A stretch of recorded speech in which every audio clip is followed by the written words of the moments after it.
Well, this is a really extraordinary honor for me. I spend most of my time in jails and prisons on death row. I spend most of my time in very low-income communities, in the projects, and places where there's a great deal of hopelessness. And being here at TED and seeing the stimulation, hearing it, has been very, very energizing to me. And one of the things that's emerged in my short time here is that TED has an identity. And you can actually say things here that have impacts around the world, and sometimes when it comes through TED, it has meaning and power that it doesn't have when it doesn't. And I mention that because I think identity is really important. And we've had some fantastic presentations, and I think what we've learned is that if you're a teacher, your words can be meaningful, but if you're a compassionate teacher, they can be especially meaningful. If you're a doctor, you can do some good things, but if you're a caring doctor, you can do some other things. So I want to talk about the power of identity. And I didn't learn about this actually practicing law and doing the work that I do. I actually learned about this from my grandmother. I grew up in a house that was the traditional African-American home that was dominated by a matriarch, and that matriarch was my grandmother. She was tough, she was strong, she was powerful. She was the end of every argument in our family. She was the beginning of a lot of arguments in our family. She was the daughter of people who were actually enslaved. Her parents were born in slavery in Virginia in the 1840s. She was born in the 1880s, and the experience of slavery very much shaped the way she saw the world. My grandmother was tough, but she was also loving. When I would see her as a little boy, she'd come up to me and she'd give me these hugs, and she'd squeeze me so tight I could barely breathe. And then she'd let me go. And an hour or two later, if I saw her, she'd come over to me and she'd say, "Bryan, do you still feel me hugging you?" And if I said no, she'd assault me again, and if I'd say yes, she'd leave me alone. And she just had this quality that you always wanted to be near her. And the only challenge was that she had 10 children. My mom was the youngest of her 10 kids, and sometimes when I would go and spend time with her, it'd be difficult to get her time and attention. My cousins would be running around everywhere, and I remember when I was about 8 or 9 years old, waking up one morning, going into the living room, and all of my cousins were running around, and my grandmother was sitting across the room staring at me. And at first I thought we were playing a game. And I would look at her and I'd smile, but she was very serious. And after about 15 or 20 minutes of this, she got up and she came across the room and she took me by the hand and she said, "Come on, Bryan, you and I are going to have a talk." And I remember this just like it happened yesterday. I never will forget it. She took me out back and she said, "Bryan, I'm going to tell you something, but you don't tell anybody what I tell you." I said, "Okay, Mom." She said, "Now you make sure you don't do that." I said, "Sure." Then she sat me down and she looked at me and she said, "I want you to know I've been watching you." And she said, "I think you're special." She said, "I think you can do anything you want to do." I will never forget it. And then she said, "I just need you to promise me 3 things, Bryan." I said, "Okay, Mom." And she said, "The first thing I want you to promise me is that you'll always love your mom." She said, "That's my baby girl, and you have to promise me now you'll always take care of her." Well, I adored my mom, so I said, "Yes, Mama, I'll do that." Then she said, "The second thing I want you to promise me is that you'll always do the right thing, even when the right thing is the hard thing." And I thought about it, and I said, "Yes, Mama, I'll do that." Then finally she said, "The third thing I want you to promise me is that you'll never drink alcohol." Well, I was 9 years old, so I said, "Yes, Mama, I'll do that." I grew up in the country in the rural South, and I have a brother a year older than me and a sister a year younger. And when I was about 14 or 15, one day my brother came home and he had this 6-pack of beer. I don't know where he got it. And he grabbed me and my sister, and we went out in the woods, and we were kind of just out there doing the stuff we crazily did. And he had a sip of this beer, and he gave some to my sister, and she had some, and they offered it to me. And I said, no, that's okay, y'all go ahead. I'm not going to have any beer. And my brother said, "Come on, we're doing this today. You always do what we do. I had some, your sister had some, have some beer." I said, "No, I don't feel right about that. Y'all go ahead. And then my brother started staring at me. He said, what's wrong with you? Have some beer." Then he looked at me real hard. He said, "Oh, I hope you're not still hung up on that conversation Mama had with you." I said, "Well, what are you talking about?" He says, "Oh, Mama tells all the grandkids that they're special." I was devastated. And I'm going to admit something to you. I'm going to tell you something I probably shouldn't. I know this might be broadcast broadly, but I'm 52 years old, and I'm going to admit to you that I've never had a drop of alcohol. I don't say that because I think that's virtuous. I say that because there is power in identity. When we create the right kind of identity, we can say things to the world around us that they don't actually believe make sense. We can get them to do things that they don't think they can do. When I thought about my grandmother, of course she would think all her grandkids were special. My grandfather was in prison during Prohibition. My male uncles died of alcohol-related diseases, and these were the things she thought we needed to commit to. Well, I've been trying to say something about our criminal justice system. This country is very different today than it was 40 years ago. In 1972, there were 300,000 people in jails and prisons. Today, there are 2.3 million. The United States now has the highest rate of incarceration in the world. We have 7 million people on probation and parole, and mass incarceration, in my judgment, has fundamentally changed our world. In poor communities and communities of color, there is this despair, there is this hopelessness that is being shaped by these outcomes. 1 out of 3 black men between the ages of 18 and 30 is in jail, in prison, on probation, or parole. In urban communities across this country, Los Angeles, Philadelphia, Baltimore, Washington, 50 to 60% of all young men of color are in jail or prison, or on probation and parole. Our system isn't just being shaped in these ways that seem to be distorting around race, they're also distorted by poverty. We have a system of justice in this country that treats you much better if you're rich and guilty than if you're poor and innocent. Wealth, not culpability, shapes outcomes. And yet we seem to be very comfortable. The politics of fear and anger has made us believe that these are problems that are not our problems. We've been disconnected. It's interesting to me, we're looking at some very interesting developments in our work. My state of Alabama, like a number of states, actually permanently disenfranchises you if you have a criminal conviction. Right now in Alabama, 34% of the black male population has permanently lost the right to vote. We're actually projecting in another 10 years, the level of disenfranchisement will be as high as it's been since prior to the passage of the Voting Rights Act, and there is this stunning silence. I represent children. A lot of my clients are very young. The United States is the only country in the world where we sentence 13-year-old children to die in prison. We have life imprisonment without parole for kids in this country. And we're actually doing some litigation. Only country in the world. I represent people on death row. It's interesting, this question of the death penalty.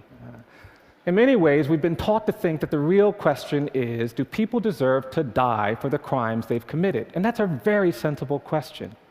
But there's another way of thinking about where we are in our identity. The other way of thinking about it is not, do people deserve to die for the crimes they commit, but do we deserve to kill? I mean, it's fascinating. Death penalty in America is defined by error. For every 9 people who have been executed, we've actually identified 1 innocent person who's been exonerated and released from death row. A kind of astonishing error rate. 1 out of 9 people, innocent. I mean, it's fascinating. In aviation, we would never let people fly on airplanes if for every 9 planes that took off, 1 would crash. But somehow we can insulate ourselves from this problem. It's not our problem. It's not our burden. It's not our struggle.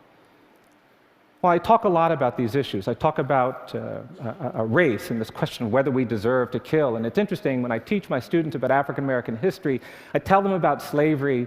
I tell them about terrorism, the era that began at the end of Reconstruction that went on to World War II. We don't really know very much about it, but for African Americans in this country, that was an era defined by terror. In many communities, people had to worry about being lynched. They had to worry about being bombed. It was the threat of terror that shaped their lives. And these older people come up to me now, and they say, Mr. Stevenson, you give talks, you make speeches, you tell people to stop saying we're dealing with terrorism for the first time in our nation's history after 9/11. They tell me to say, tell them that we grew up with that. And that era of terrorism, of course, was followed by segregation and decades of racial subordination and apartheid. And yet we have in this country this dynamic where we really don't like to talk about our problems. We don't like to talk about our history.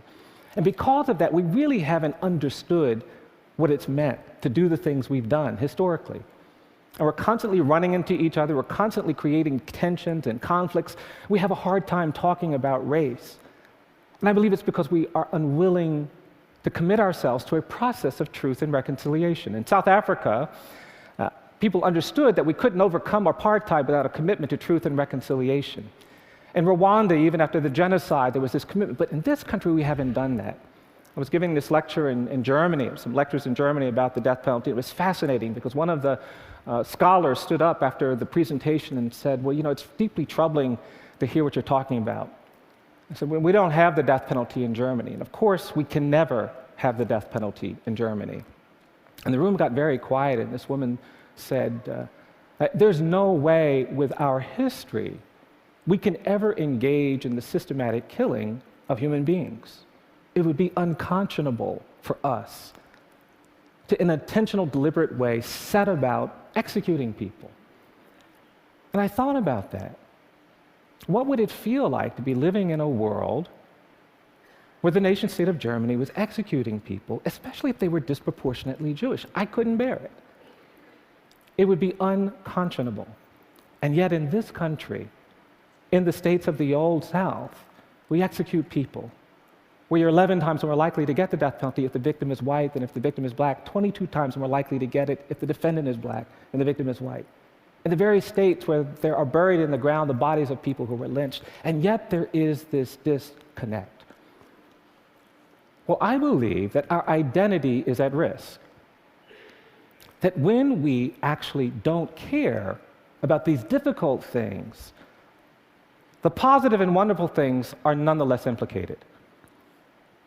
We love innovation. We love technology. We love creativity. We love entertainment. But ultimately, those realities are shadowed by suffering, abuse, degradation, marginalization. And for me, it becomes necessary to integrate the two.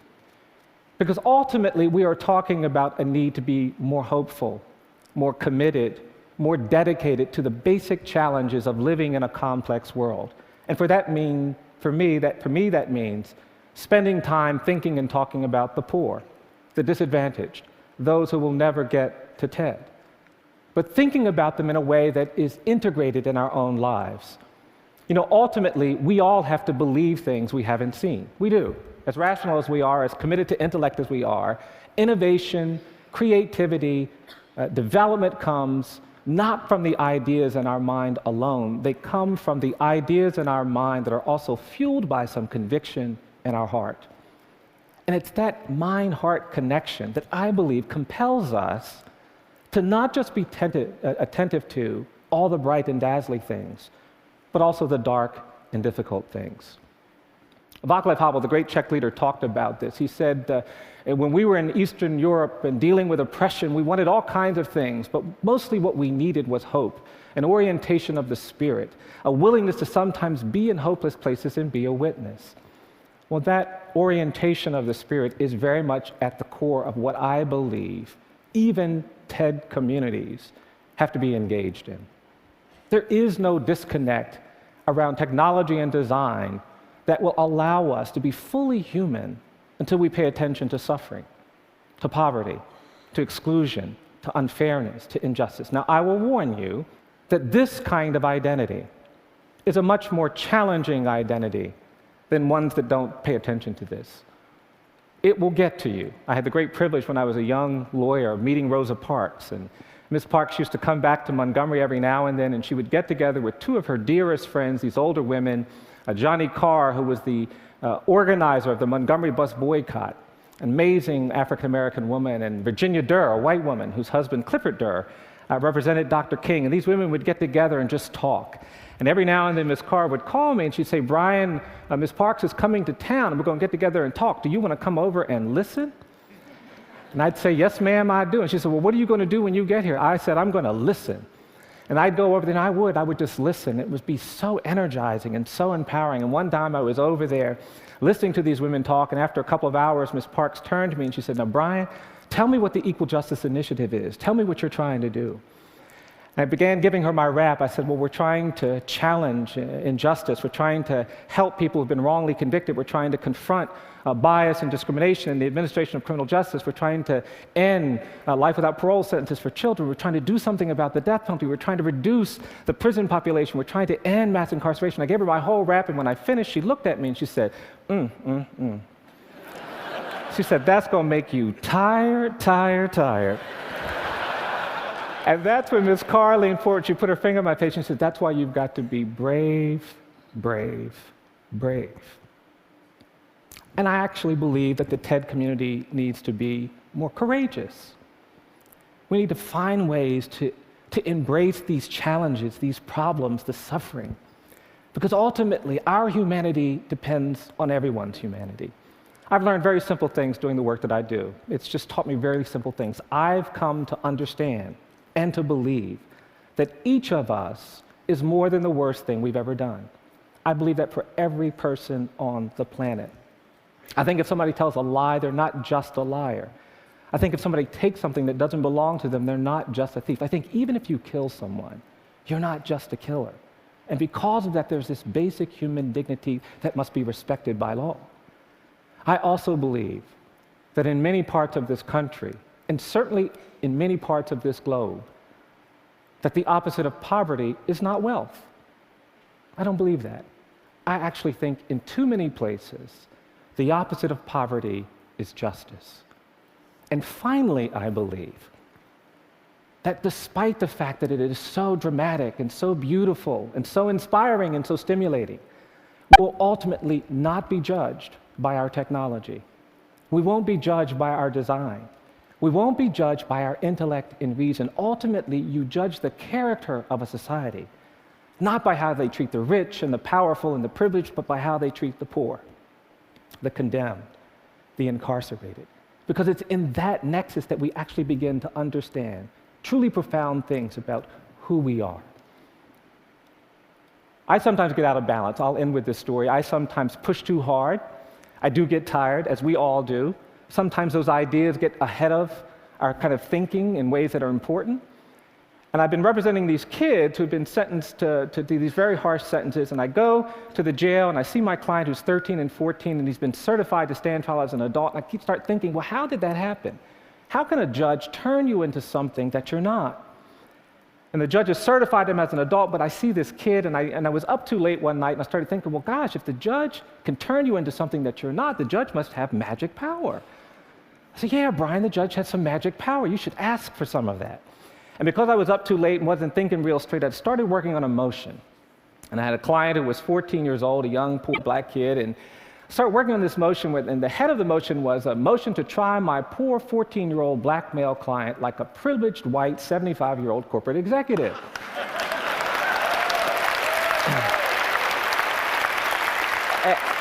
And I put in my motion that there was prosecutorial misconduct and police misconduct and judicial misconduct. There was a crazy line in there about how there's no conduct in this county, it's all misconduct. And the next morning I woke up and I thought, now, did I dream that crazy motion or did I actually write it? And to my horror, not only had I written it, but I had sent it to court.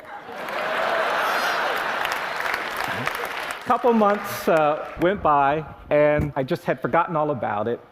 And I finally decided, oh gosh, I got to go to the court and do this crazy case. And I got in my car and I was feeling really overwhelmed.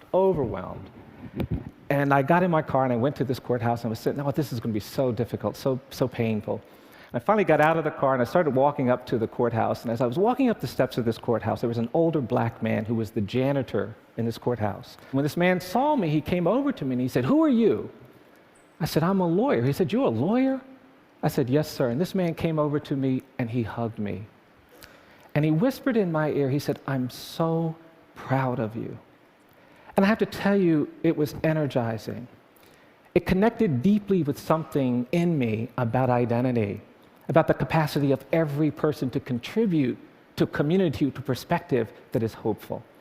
Well, I went into the courtroom, and as soon as I walked inside, the judge saw me coming in. He said, Mr. Stevenson, did you write this crazy motion?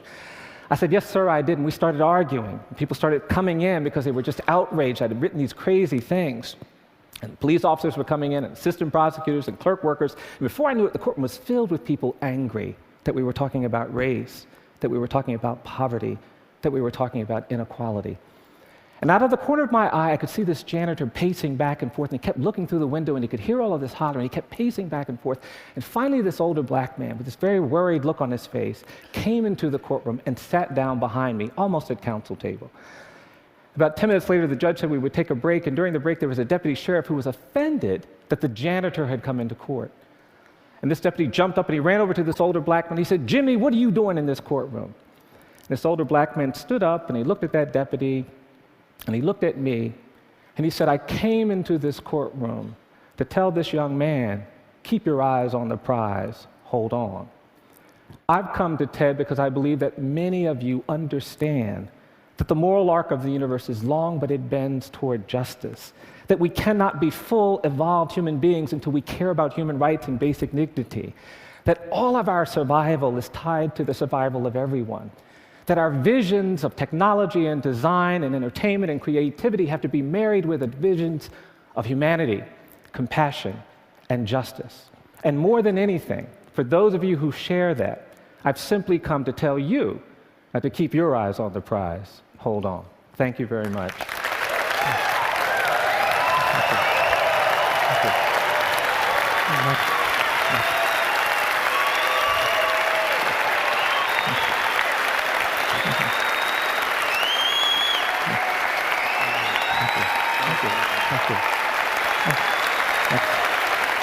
Bryan, so you heard and saw an obvious desire by this audience, this community, to help you on your way and to do something on this issue. Other than writing a check, what could we do?